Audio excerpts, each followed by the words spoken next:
कर्णपुर गांव में अनिकेत अपनी पत्नी सुधा के साथ रहता था। वह दूध बेचने का काम करता था। उसके पास 2 गाय थी। एक दिन अनिकेत दूध बेचने जा रहा था तो उसे किसी ने आवाज दी। अनिकेत ने मुड़कर देखा तो एक छोटा ऐसा बच्चा उसे पुकार रहा था।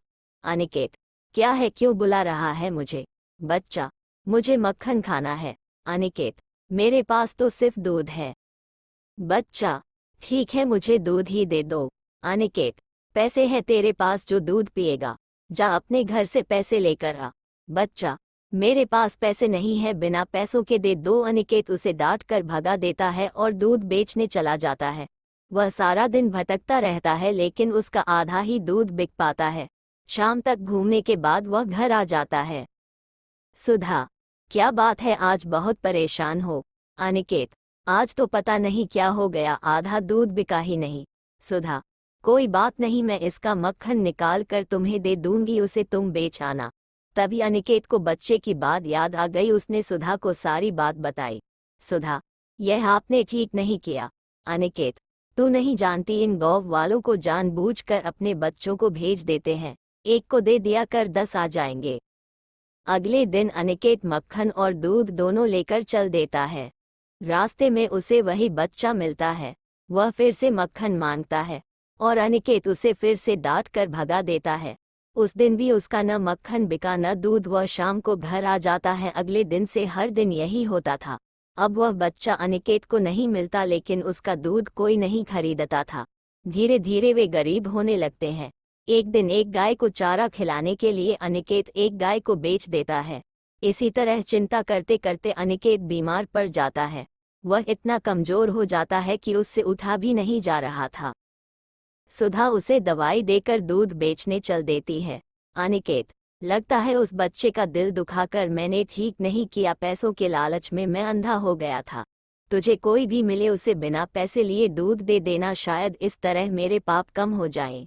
सुधा उसी जगह पहुंच जाती है जहां वह बच्चा अनिकेत को मिला था। सुधा, मुफ्त में दूध ले लो, मुफ्त में मक्खन ले लो। पूरे दिन आवाज लगाने के बाद भी उसका दूध दही कोई नहीं लेता। वह थक हार कर एक पेड़ के नीचे बैठ जाती है।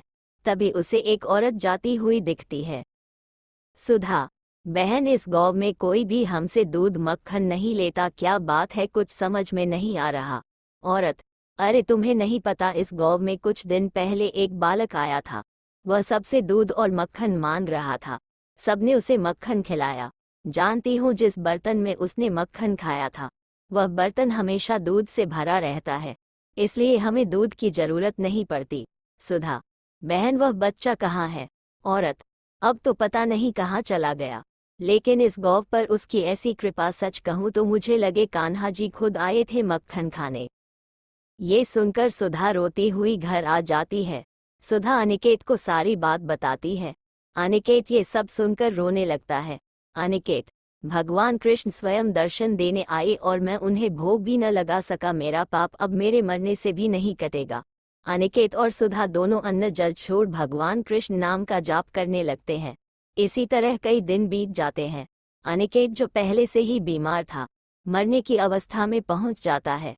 सुधा भी बहुत कमजोर हो जाती है। तभी रात के समय वही बच्चा उनके घर आ जाता है। बच्चा, मुझे माखन खाना है। उसकी आवाज सुनकर दोनों उठ जाते हैं और रोने लगते हैं। अनिकेत, भगवान, आज सच में मेरे पास माखन नहीं है, अब तो दूध भी नहीं है, मैं आपका भोग कैसे लगाऊं? सुधा रोकर उनके पैरों में गिर जाती है। बच्चा, झूठ बोलते हो, वो देखो। दोनों पीछे देखते हैं तो सोने के बर्तनों में दूध, दही और मक्खन के ढेर लगे हुए थे। दोनों बच्चे के पैरों में गिर जाते हैं। भगवान श्री कृष्ण अपने असली रूप में आ जाते हैं। उनके चमत्कार से अनिकेत और सुधा बिल्कुल ठीक हो जाते हैं। कान्हा, यदि कोई तुमसे मदद मांगे तो उसकी मदद अवश्य करना। ये कहकर कान्हा जी अंतर्ध्यान हो गए। उसके बाद दोनों प्राणी भगवान की भक्ति करने लगते हैं। कहानी अच्छी लगे तो शेयर, लाइक एंड सब्सक्राइब कीजिए। धन्यवाद।